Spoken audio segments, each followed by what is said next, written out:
ವರ್ಷದಿಂದ ಸಪ್ಲೈ ಆಗ್ತಾ ಇದೆ. ಕಳೆದ ವರ್ಷ ಕಳೆದ ವರ್ಷದಿಂದ ನಮ್ಮ ಡಿಪಾರ್ಟ್ಮೆಂಟ್ ಸಪ್ಲೈ ಮಾಡ್ತಾ ಇದ್ದೀವಿ. ಹಂಗೆ ಇರ್ಬೇಕಾ?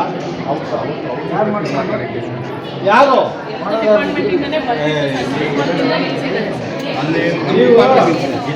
ನಿಮ್ಮ ಹೆಸರು ಚನ್ನಕೇಶವ. ಅವ್ರ ಡಿಪಾರ್ಟ್ಮೆಂಟ್ ತೊಗೊಳ್ಳಿ ಹೇಳಿ ಸರ್, ನನಗೆ ಹೇಳ್ತಾ ಇದೆಯಲ್ಲ 3 ತಿಂಗಳು ಬಂದಿಲ್ಲ. ನೀವು ಬರ್ಕೊಳ್ಳಿ, ಎಲ್ಲಿ ಬರ್ತಿದ್ದೆ ಲೆಕ್ಕ ಡಿಪಾರ್ಟ್ಮೆಂಟ್ಗೆ, ಸೋಷಿಯಲ್ ವೆಲ್ಫೇರ್ ಡಿಪಾರ್ಟ್ಮೆಂಟ್ ಎಲ್ಲಿ ಬರ್ತಿದ್ಯಾ? ಹಾಂ, ನಾನು ಹೇಳ್ಬೇಕಾ? ಧ್ಯಾನ ಮಾಡಿದೆ ನಿಮಗೆ. ಮೆಡಿಕಲ್ ಎಷ್ಟು ಜನ ಬರ್ತಾರೆ ಡಾಕ್ಟ್ರು? ಅಲ್ಲ, ಮನೆ ಕಬ್ಬರಲ್ಲಿ ಆಯ್ತಲ್ಲ, ನಾವು ಹೋಗಿ ಬಂದಮೇಲೆ ಅಷ್ಟಕ್ಕೆ ಹೋಗಿ ಬಂದಿದ್ದೀವಿ. ಆ ಮಗು ಪ್ರೆಗ್ನೆಂಟ್ ಆಗಿದೆ. ನೀವೇನು ಚೆಕ್ ಮಾಡ್ತೀರಾ? ಏನು ಡಾಕ್ಟರ್ ನೋಡ್ಕೊತೀರಾ? ಯಾವಾಗ ಮಾಡಿದ್ದೀವಿ? ಹೆಲ್ತ್ ಚೆಕಪ್ ರಿಜಿಸ್ಟರ್ ಕೊಡ್ರಿ. ಹೆಲ್ತ್ ಚೆಕಪ್ ಮಾಡಿರೋದು ನಂಗೆ ಅರ್ಥ ಆಗ್ತಾ ಇಲ್ಲಪ್ಪ. ನಾನು ಅವ್ರಿಗೆ ಹೇಳಿ ಸರ್ ಅಂತ. ನೀನು ಏನಕ್ಕಿದೆಯಾ? ದುಡ್ಡಿಲ್ಲ ಅಂತ ಹೇಳಿ ನಾಚೆ ಆಗಲ್ಲ ನಿಮಗೆ? 3 ತಿಂಗಳು ಇದು ಕೊಟ್ಟಿಲ್ಲ ಅಂದ್ರೆ 7 ತಿಂಗಳಾಗಿದೆ ಅಂತಲ್ಲ. ನೀವೆಲ್ಲಿ ಬರ್ತಿದ್ದೀರಿ? ಮಕ್ಕಳಿಗೆ ಇಂಥ ಪ್ರಾಬ್ಲಮ್ ಇದೆ ಅಂತ ಎಲ್ಲಿ ಬರ್ತಿದ್ದೀನಿ ನೀವು? ಅವ್ರಿಗೆ ಅವ್ರು ಮಾಡ್ತಾ ಇರ್ತೀವಿ. ಹೌದು, ನೀವು ಡಾಕ್ಟರ್ ಕೊಡಿ. ಮೇಡಮ್, ನಿಮ್ಮ ಹೆಣ್ಮಕ್ಳು ಹಿಂಗೆ ಮಾಡ್ತಾರೆ ನೀವು?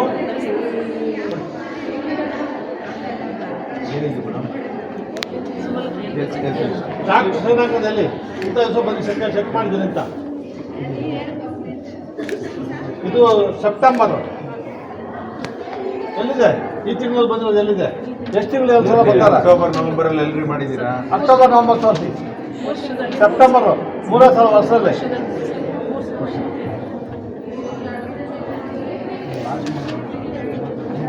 ನಿಮ್ಗೆ ಹೆಣ್ಮಕ್ಳು ಇದ್ದಾರಾ? ನೀವು ಹಂಗೆ ಏನಾದ್ರು ಮಾಡ್ತೀವಿ ವಯಸ್ಸು ಬಂದ್ರೆ ಮಕ್ಕಳಿಗೆ 7 ತಿಂಗಳು ಪೇಡ್ ಕೊಡೋಲ್ಲ ಅಂದರೆ ಮೀನಿಂಗ್ಲೆಸ್ ರೀ. ಅವ್ರಿಗೆ ಹೇಳಿ ಸಾರ್ ಅಂತೀರಾ? ಟ್ಯಾಕ್ಸ್ ಪೇಯರ್ಸ್ ಮನಿ. ನೀವು ಟ್ಯಾಕ್ಸ್ ಕಟ್ತಾ ಇರೋ ಗೊತ್ತಿಲ್ಲ. ನೀವು ಕಟ್ಟಿದ್ರೆ ನಿಮ್ಮ ದುಡ್ಡು ಬರುತ್ತೆ. ನಿಮ್ಮ ದುಡ್ಡು ಟ್ಯಾಕ್ಸ್ ಇದ್ದರೆ ನಿಮಗೂ ಬರುತ್ತೆ. ಯಾರು ಟ್ಯಾಕ್ಸ್ ಪೇಯರ್ಸ್ ಮನಿ ದುಡ್ಡು ಕಟ್ತಾರೆ? ಆ ಮಕ್ಕಳಿಗೆ ನೀವು ಇಡ್ಲಿ ತಿಂತೀರಾ? ಹಂಗೆ ನಿಮ್ಮ ಮನೆಯಿಂದ ಯಾರು ಕೊಡೋಲ್ಲ. ಯಾರು ಹಂಗೆ ಮಾತಾಡೋದು? ಅಡುಗೆ ಅವ್ರು ಬಾಯಿಗೆ ಬಂದಾಗ ಮಾತಾಡಲ್ಲ. ಅವ್ರಿಂದ ನಿಮ್ಗೆ ಕೆಲಸ ಇಲ್ಲ. ನಿಮ್ಮ ಕೆಲಸನೇ ಇಲ್ಲ, ಗೊತ್ತಾ? ಏನಮ್ಮ, ಈ ಮಕ್ಳಿರೋದ್ರಿಂದ ನಿಮ್ಗೆಲ್ಲ ಊಟ ಕೆಲಸ. ಆ ಮಕ್ಕಳಿಂದ ನಿಮ್ಗೆ ಊಟ ಇಲ್ಲ. ನೀವು ಬಾಯಿಗೆ ಬಂದಾಗ ಅವ್ರನ್ನ ಬೆಗ್ಗರ್ ಥರ ಮಾತಾಡ್ತೀರಂತ ನೀವು. ಎಲ್ಲಿ ಅವ್ರು ಯಾರಾಟೆ ಅವರು?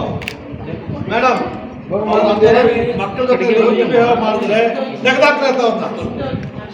ಅವ್ರು ಪರ್ಮನೆಂಟ್ ಎಂಪ್ಲಾಯೀಸ್ ರೆಗ್ಯುಲರ್ ಎಂಪ್ಲಾಯೀಸಾ? ಔಟ್ಸೋರ್ಸು. ಅವ್ರು ಔಟ್ಸೋರ್ಸ್ ಈ ದಿಮಾಕಿದ್ರೆ ಹೆಂಗೆ ಮಕ್ಕಳಿಗೆ? ಅವ್ರ ಮಕ್ಕಳು ನಮ್ಮ ಮಕ್ಕಳಿದ್ದಂಗೆ ಇರಬೇಕು. ನೀವು ಅವ್ರನ್ನ ನೀವು ಬೆಗ್ಗರ್ಸು ಅದು ಇದು ಬಿಟ್ಟಿ ಬೀಡಿ ಇವ್ರ ಮನೇಲಿ ಹಾಕ್ತಾರ? ಯಾರು ಮಾತಾಡೋದು? ಯಾರಾದ್ರು ಮಾತಾಡಿ ಬಂದು ಕಿತ್ತಾಕ್ತೀವಿ. ನಿಮ್ಮ ಊಟ ಅಂತ ಮಾಡಾಕ್ತೀವಿ ನಾವು. ಮಕ್ಕಳನ್ನ ನೀಟಾಗಿ ಪ್ರೀತಿ ಅವ್ರೇನೋ ತಪ್ಪು ಮಾಡಿದಾಗ ಸರಿ ಮಾಡಬೇಕು ಅಷ್ಟೇ. ಬುದ್ಧಿ ಹೇಳ್ಬೇಕು ಅವ್ರಿಗೆ. ನೀವು ಬೆಗ್ಗರ್ಸು ಗಿಗ್ಗರ್ಸು ನಿಮ್ಮ ಮಕ್ಕಳಿಗೆ ಏನೋ ಮಾತಾಡ್ತಾರ? ನೀವು ಓದೋ ಮಕ್ಕಳಿಗೆ ಅದು ಮಾತಾಡಿ ಏನಾಗುತ್ತೆ ಅವ್ರಿಗೆ? ಮನಸ್ಸು ನೋವಾಗಲ್ವಾ? ಅವ್ರದ್ದು ನಿಮ್ಗೆ ಊಟ ನೀವು ಮಾತಾಡಿ ಸರಿ ಇಲ್ಲ. ನಾವು ಅರ್ಥ ಇದ್ರೆ ಮೇಡಮ್ ನೋಡಿ. ಅದು ಆಮೇಲೆ ಯಾವ ಡಾಕ್ಟರ್ 6 ತಿಂಗಳು ಬಂದಿಲ್ಲ, 6 ತಿಂಗಳ ಕಿಟ್ಟು ಇಲ್ಲ. ಈಗ ಗೊತ್ತೇ ಇಲ್ಲ ಯಾರಿಗೂ. ಅವ್ರಿಗೆ ಏನ್ ಮಾಡ್ತಾ ಇದ್ದೀರಿ ಸರ್? ನಿಮ್ ಡಾಕ್ಟರ್ ಬದುಕಿದಾರ? ಈ ಅಕಾಡೆಮಿಕ್ ಇಯರ್ ಅಲ್ಲಿ ಕೊಟ್ಟೆ ಇಲ್ವಂತಲ್ಲ. ಆಮೇಲೆ don't send male doctor, only female doctor ಕರ್ಸಿ. ಹೌದು, ಅವ್ನ ಕೈಗೆಲ್ಲ ಗಂಡು ಮಕ್ಕಳೆಲ್ಲ ಮುಟ್ಟಂಗಿಲ್ಲ. ಫೀಮೇಲ್ ಡಾಕ್ಟರ್ ಎಷ್ಟು ಜನ ಇರಲಿಲ್ಲ ಆಸ್ಪತ್ರೆಯಲ್ಲಿ?